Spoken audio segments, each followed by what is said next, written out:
You are listening to the Beyond the High Road podcast with Shelby Milford, episode number 21. Stay tuned. Hey guys. So today we are going to talk about coaching yourself to health and why I think it's so important that you do jump on that train to fully healing yourself. And it is an ongoing process, but fully healing the way that you think while yes, you will hold on to some of the grief because we experience grief ongoing, but I want to teach you how to befriend grief. Okay.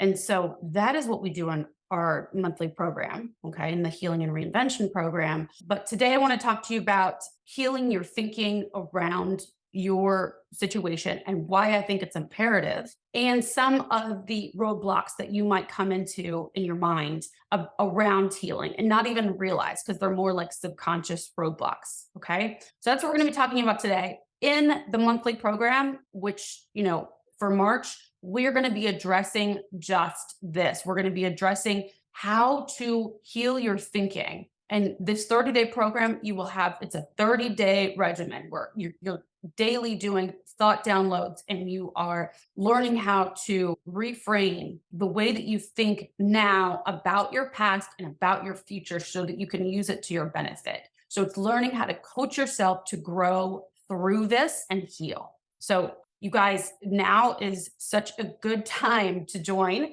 because February was fantastic. We have a group of women that have been just so amazing. And it's such an uplifting atmosphere environment to be in. And also even though we're going through some tough shit, we're still having a ball doing it. We're still having some fun moments. So March is just around the corner.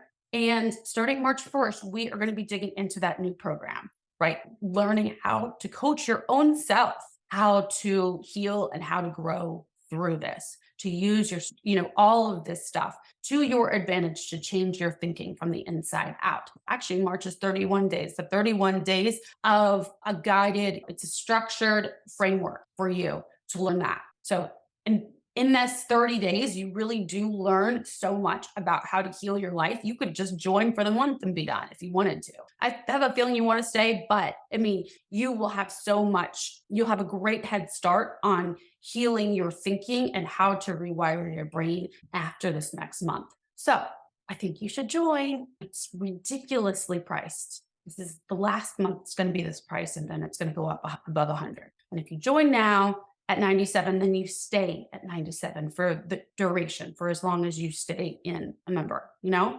So it is, like I keep saying, it's a no-brainer.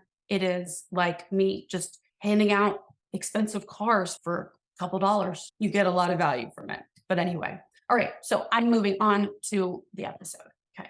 Hello, guys. Let me tell you, I have had a week, to say the least. I've been sick this week. I had a sore throat. It started on Tuesday, I guess. And this is day number 3 of sitting down to record this episode. So first off, I just want to apologize. I never would have seen this coming, but I am late dropping this episode. And I'm very, very sorry for those of you that wait on it, on either late Wednesday night or early Thursday morning. Please accept my apology. It has really been a doozy. So this is my third attempt to sit down and record. I've been all kinds of challenged this week, so I don't need to get into the huge details about this, but basically I sat down on Tuesday and recorded. And then because I had the sore throat, I was like, I'm just going to scratch this. I wasn't really fully myself and whatever. So I thought, just start it over on Wednesday and do it again. And yesterday came and I got the bright idea in my head. Last week, I tried like a little tidbit, like a video clip of the podcast because I've been thinking about adding video to it. And so that you guys have both, whichever one you prefer, right? Some of you are more visual and whatever. So I tried a little bit last week. It was no big deal, easy as could be. And then thought, okay, well, I had the bright idea while I'm sick that I'm going to start the video podcast like for real this week. And so yesterday started to do everything, but I had to look all this stuff up and figure out which platform I was going to use for the video and how I could move that over into Descript, which is my editing. Anyway, it's been ugh. So again, here I am on Thursday morning, starting this whole process over. Third time's a charm, right? So the good thing is now I have all of my thoughts collected. Where normally I come in and I sit down and I just shoot from the hip. Everything is in the brain and notes outline is on the paper because I've done so many attempts at this week. So enough about me. I think it's so important that you learn how to coach your own self to health. Okay. Like I was gonna word this a little bit differently, even the last couple days, but the more I think about it, you're gonna do your healing work, your, healing on your past in therapy, right? And in your own ways. What I want to help you to do is to correct the thought errors and the way that you think about your past, present, and future, the thoughts around what has happened. Those are the ones I think that are the most challenging for us. This is where we get stuck. Most of you will say, no, I get stuck because the alienating parent is being a dickhead, right? Or something, which I'm not going to argue with. But when we learn how to interpret and perceive what is happening, we win always, right? When you can find your power, and that is always, as you guys know, I've said, is always within you when you're able to access and harness that by the thoughts that you think, then you are in an amazing spot, right? You're golden. So that's what I want to talk with you guys about is the importance of like taking ownership and having authority and agency over your own mind, over your own thoughts. And also we'll go into the objections we have to fully healing because there's four major areas, four ways that we do that I can think of. So I'm going to start with first, I'm thinking right now. I still have my sore throat. So, and I'm exhausted. But, each day that I've sat down to do this, I haven't been mad about it. I actually love being able to connect with you guys, even if it's this way. I do feel connected. And I don't know how to explain that because I've heard other people say that when they were doing their podcast before I started. And I didn't really get that. But now I get it. Like I love being able to connect with you guys. Having said that, I'm exhausted. Okay, so I'd like to tell you the reason why these things, my topics come up for me, because I think it gives you a little bit of insight into where my head is at. And so here's how this came up. I have in the last, I don't know, couple months or so, I've been seeing posts either from other parents who are alienated and who are venting online about their situation. Okay. And then I also see there have been a few posts on different platforms where people are encouraging the alienated parents to speak out. And I'm going to give you my thoughts on that now, but this is why this whole topic came up.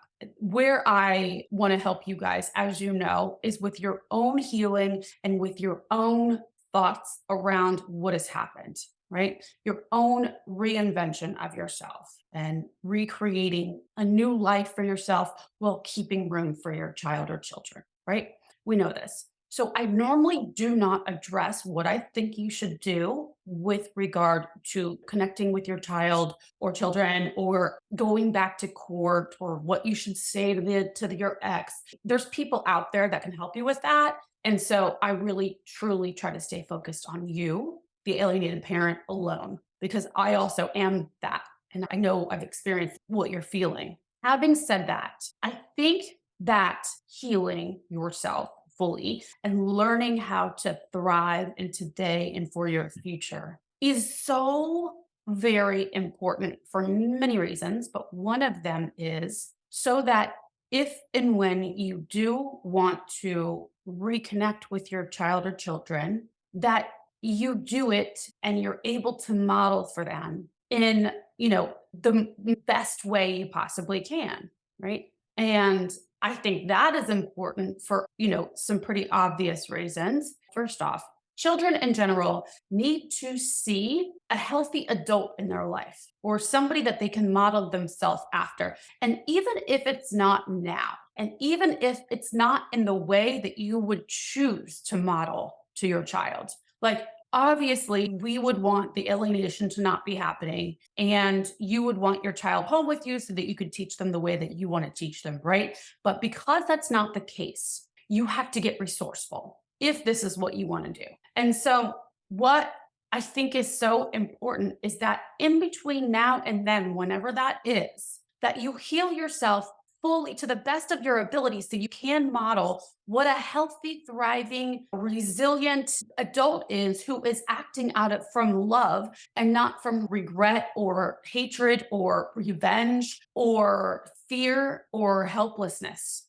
Okay. So for your child's own like persona, for their own self-worth going forward. So this is one reason why I think it's so important to heal. It's for their own good later on. And I don't mean to put that on you as if like you must do this because if not, you're going to screw up your child.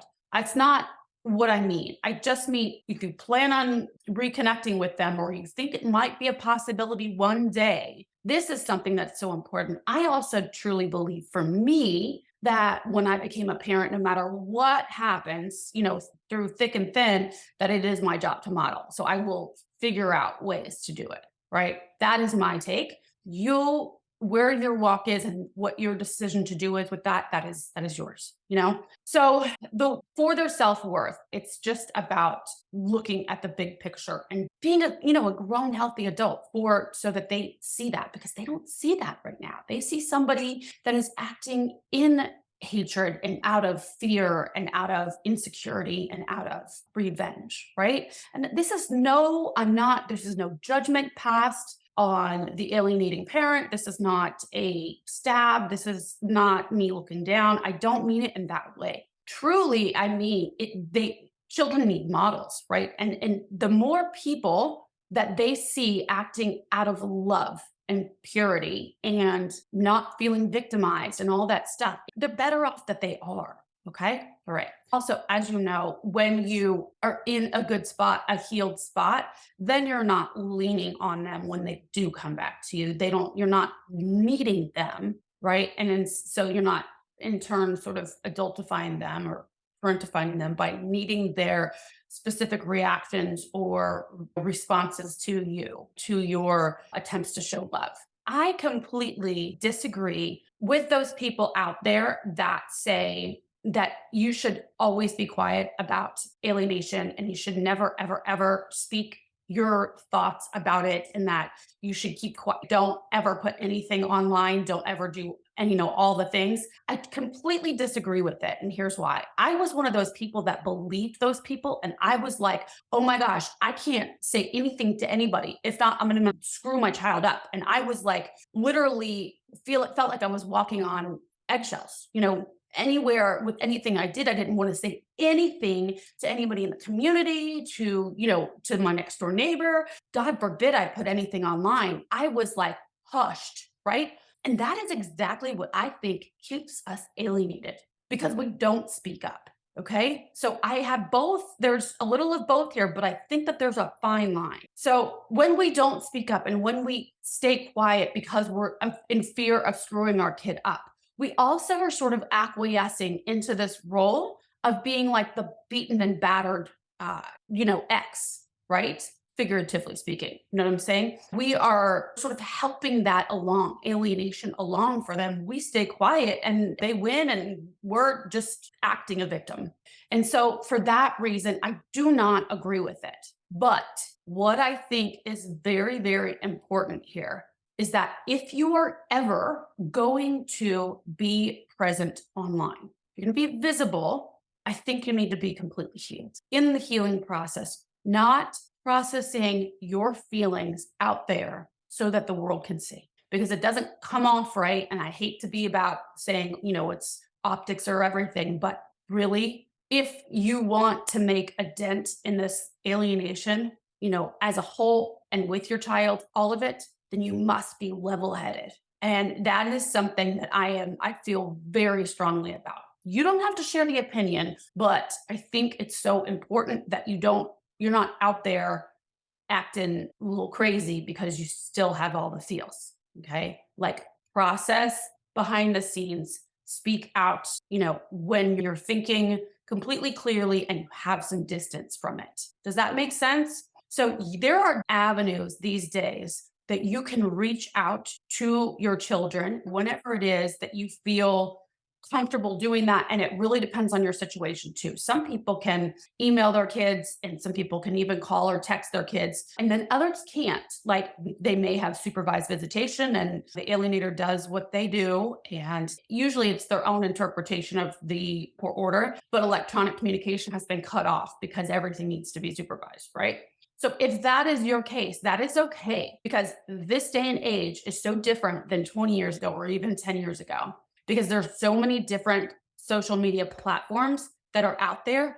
Once you have done the work, done the daily thought work, right? And you're not feeling victim or feeling helpless or acting out of fear or anger or any of those things when you're, going to post, then you can demonstrate who you are, what you're about, and basically reach out to your child indirectly and not doing it in a way that's leaning on them. Does that make sense? You can be transparent out there without without being transparent out there. You know what I'm saying? I just think that there's ways to connect with your children without having to, reach out and need something in return. That's basically what I'm saying.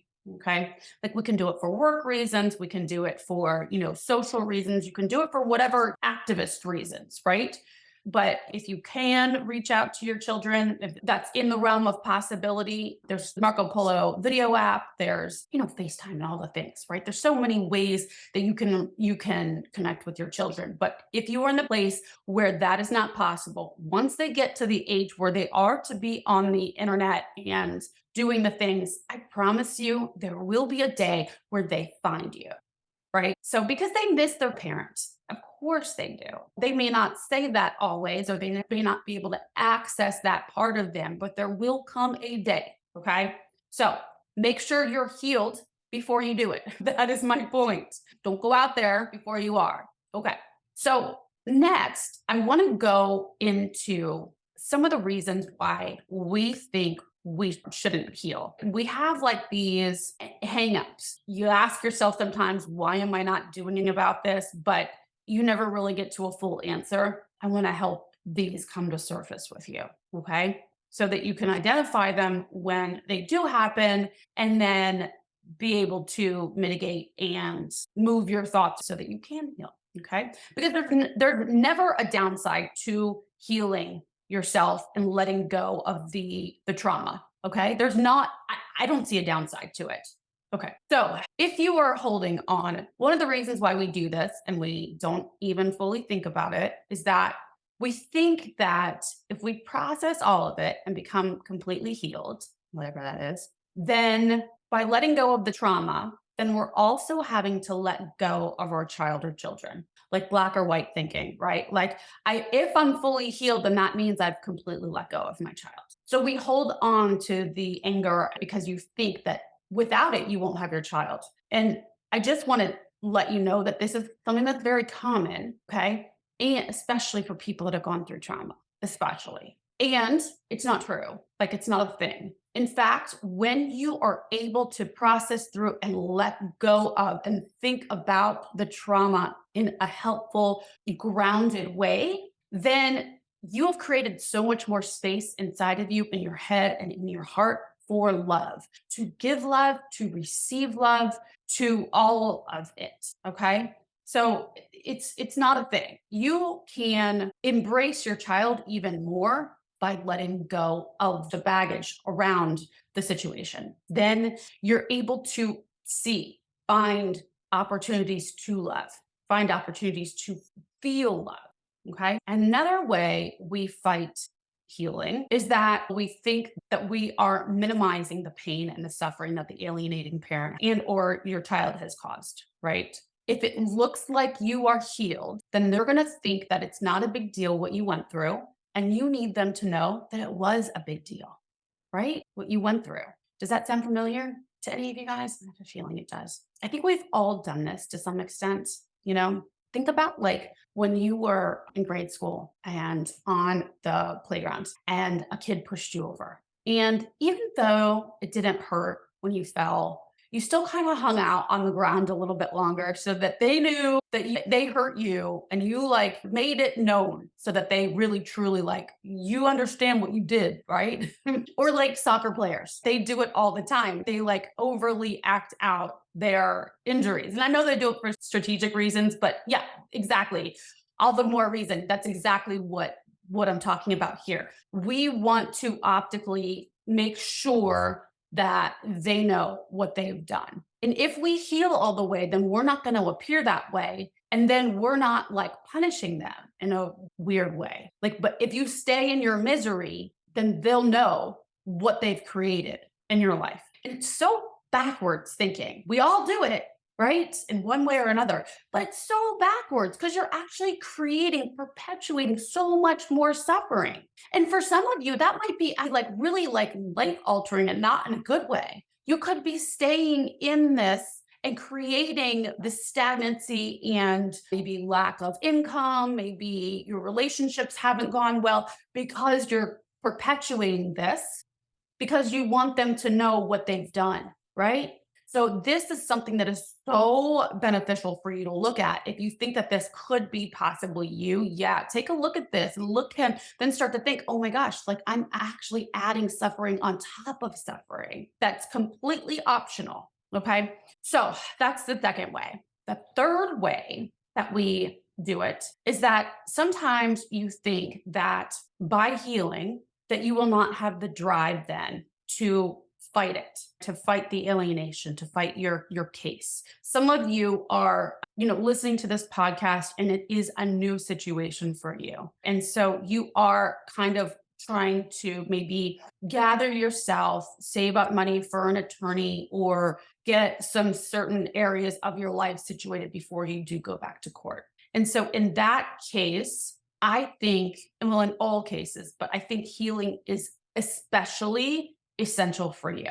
And here's why. I mentioned this in like episode 5 or 6. I think it was shifting your perspective, the jaded one. I could be wrong about that, but I think it's there where I talk about how healing is especially important for you because if you are going back to court or you have any litigation in the future going on, there's plans for that. Or even if you plan on fighting this privately, like not in the family courts. This is so important because you need to be able to recall events with clarity, with poise, with accuracy, and in the correct order. And when you are up on the stand and you are going through stress response after stress response because you haven't processed through this stuff or haven't learned to think about and step into the mindset where you are in your full power now today and looking back on it, gaining some perspective from it.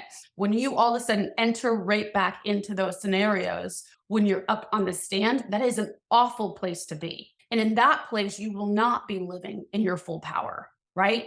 So if you think that by holding on to some of this anger, that it's going to like propel you forward and give you the stamina, the push, like the motivation to power through this custody battle with your ex, let me tell you, it's the opposite because you will wear yourself down. You will be exhausted because you haven't yet stepped into the place where you have the perspective to be able to see it from above.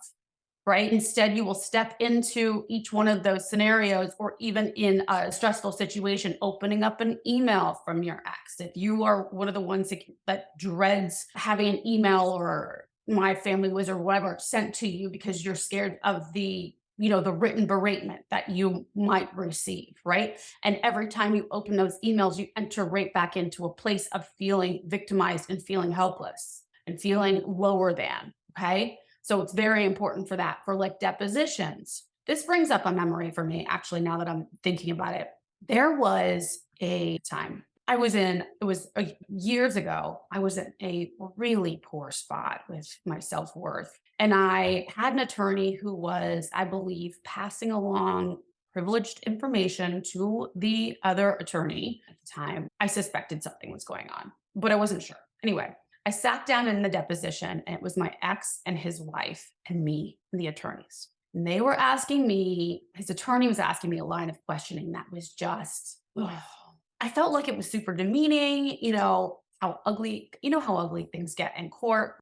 This actually happened not just in this deposition, but it actually happened the last time we went to court too. But this line of questioning that his attorney was asking was just super ugly, right? You know what it's like if you're dealing with a high conflict custody battle, right? And so the thing is, today, if I was being asked those questions, the answers would be entirely different for sure. But not only that, I would be in such a different place. I would have been able to rise above it, right? In that moment. And I know that while I was sitting there in that moment, that I sunk and sunk and sunk into my seat. And I sort of acquiesced into this beaten and battered, unworthy role, right? What they were trying to paint me out to be, I became in my seat, sitting there, right? Because I hadn't healed and I was still going through, I was in another very, very abusive relationship at that time. And that one had really taken a toll on me on top of the alienation. And I feel so sad. I feel so much compassion for that version of me. But I also know how much I would have benefited sitting in that seat and not being in that place where I literally just wanted to like crawl into a crack in the earth and disappear. It was awkward. It just came up to me while I was talking about the importance of healing and what the difference could be, right? All right. So what was I talking about? Oh, right. So I was talking about healing and thinking that we're not going to have the drive to fight it, right? That if we accept it for what it is, then we'll be weak. Right. And if you like come to terms with everything and are in acceptance, that all of a sudden that means that you'll be rolling over and just being like, okay, whatever. And it's not the case at all. When you are able to process through and let go of a lot of this anger, not only will you be less negatively charged when you're going to fight it, but you're going to be able to think clearly. And that is something that your ex is likely not going to be doing. They're going to be acting and thinking and out of anger and revenge and all of those things. And when you are not, and when you have your head on your shoulders and you're able to assess the situation for what it is, I promise you that does not go unnoticed. And also, you will feel like you are in control of you in a situation. And then, no matter what the result is of that, of the quote unquote fight, no matter what the result is, that you were present and you were there and you were healthy. You were doing what you knew was right for you and for your child and all of the things. So there's never going to be any regret. That is a place of complete empowerment, right? No matter what, you have done everything. And it doesn't ever really, you may disagree with me, but I think it matters much less what the results are if you know that you, on the inside of you, know that you have shown up in the way that is admirable as the way that was truly you, right? Because then you've given it your all. You've done everything you could. And a lot of us, why we don't like some of the results we've gotten is because we feel like we could have done more. Okay. Again, I got off topic. So I think that this is another reason why I think that this argument or this idea in our brain is not helpful.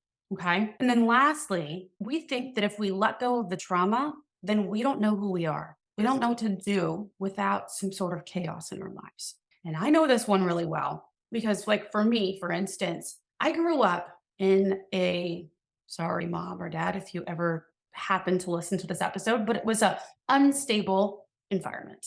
We were always moving. My dad was in the State Department, but also our family life was very unstable. Okay. There was a lot of chaos happening. Cops at the house, parents splitting up, my half brother in and out of the house. And so it was always chaotic. And so when I left the home, then I got into dysfunctional relationship. I would be like, oh, this guy's nice. And then he wasn't nice. And then I was like, oh. And so I was out of that one. And then I would sort of flutter around and then I would attract another dysfunctional relationship. And then on it went. So my life has always been filled with chaos. I would never have looked at it that way even 3 or 4 years ago, but it is the case. When I look back now, I'm like, oh my gosh, right? I wasn't consciously aware of what I was doing. I didn't know what I was going to do next. I didn't know why I was, the purpose of life or any of that stuff. And I was also young, but I really truly was so accustomed to the chaos and the traumatic events happening that I didn't know what to do without it. And so when things got quiet for a while, or when I began to gain some insight on something, there was like a good amount of discomfort there in the way of feeling like, whoa, I don't know how to explain it, but feeling like my skin was crawling, like I needed to like move. I was jittery or like just uneasy. And so that is how it manifested in me. It may be different in you, but we think that without the trauma in our lives, we don't know who we are. We don't know what's going on. It's boring. You ever been attracted to the same type of guy or girl in your life?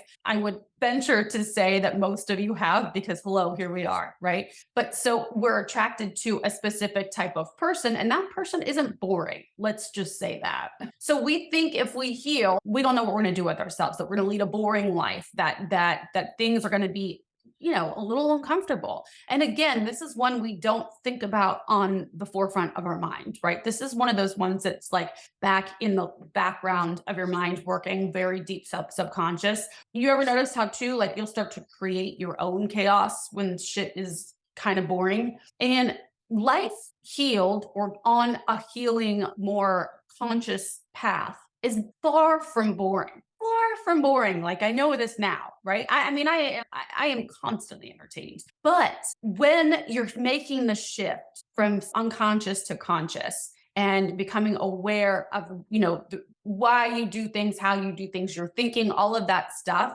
at first, because it's uncomfortable, your lower brain is going to tell you this is boring. It's going to find all of the reasons it can to get you the fuck out of Dodge because it's trying to protect you.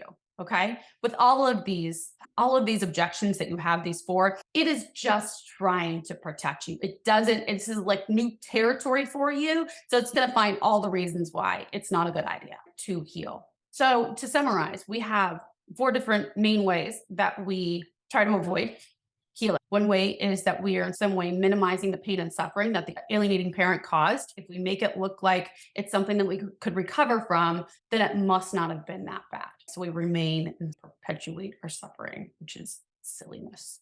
Okay. And then by healing, that we won't have the drive to fight it, which we just went over that. You have the capacity to fight it when you do the healing work. Okay. Which, by the way, the healing work that I'm talking about is daily thought work. It's daily thought downloads. It is retraining your brain to see things in a way that is helpful for you today. And when I say that, I don't mean that you're going to retrain your brain to look at everything as if it's like roses and puppy dog tails and, all of that. It's not that at all. See, my throat is still there. It's not that at all. It's using it, seeing things, getting some distance from it, and trying to find ways to apply it going forward and have it benefit you. Okay. And so that's what we do in my program, right? And we basically dissect thought by thought, experience by experience, and look at those. Basically take a microscope to each one of those and reframe those things in our brain to use them to help us. Because if you're feeling stuck, what those thoughts are doing currently are keeping you stuck. So we want to unstick you by unraveling that yarn. Okay. And then 3 was, if we let go of the fighting and the pain, then we also must let go of our child, the black and white thinking, right? We can't let go of all of the trauma, because that means we have risen above it and we're just going to forget about our child and just go. And that's not the case at all. You create more room for love and creating love and receiving love. So, and then lastly, if we let go of the trauma, we don't know what we'll do with ourselves. So that is it. I think, like I was talking about in the beginning, I think it's very, very important that if and when you do go to reach out for your child, this is another one of the reasons I think it's beneficial for you to heal. Is that I believe it's our responsibility as parents, no matter whether we're in our child's life or not, to at least be findable, locateable, tired, so that even if we don't continue any sort of relationship, whatever, your child is able to reference and see that you are good, upstanding, not always late, not a drunk, all the things that the alienating parent is saying about you. It would be so good for your child to see a reference showing different, that you are out there in the world and doing great things, and you love yourself, and you are a well-adjusted, brilliant, productive member of society. Okay.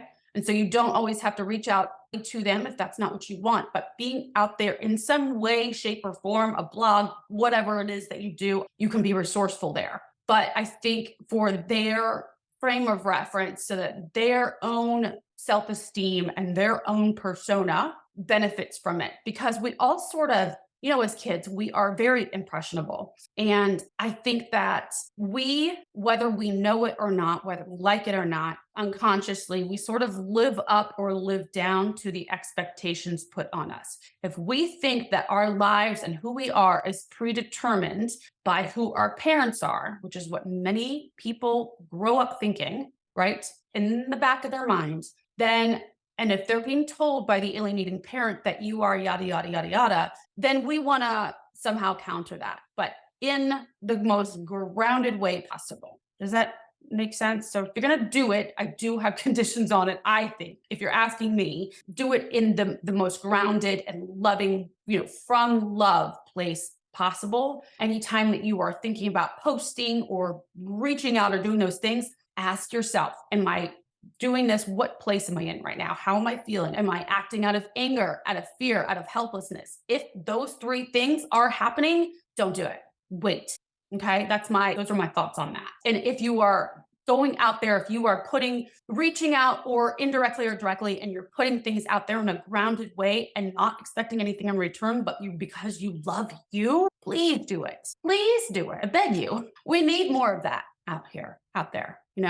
Okay, so this is what we do in this next month. In March, the topic is going to be how to coach yourself through your healing, how to coach yourself back to health. And so in this month, I'm going to give you the recipe, like how you daily start to change every thought that you have that occurs to you, the ones that are causing you to stay stuck, how you go about wiring your brain. This is really, honestly, this next month is going to be like the recipe to all of your healing. If you ask me, this is what helped me immensely. Doing this over the next 30 days that we're going to go through over the next 30, doing this practice that we're going to go through over the next 30 days. This is what, if you apply this and you continue to apply it for a whole year, you'll be a completely different person. So try it for a month. Can't hurt.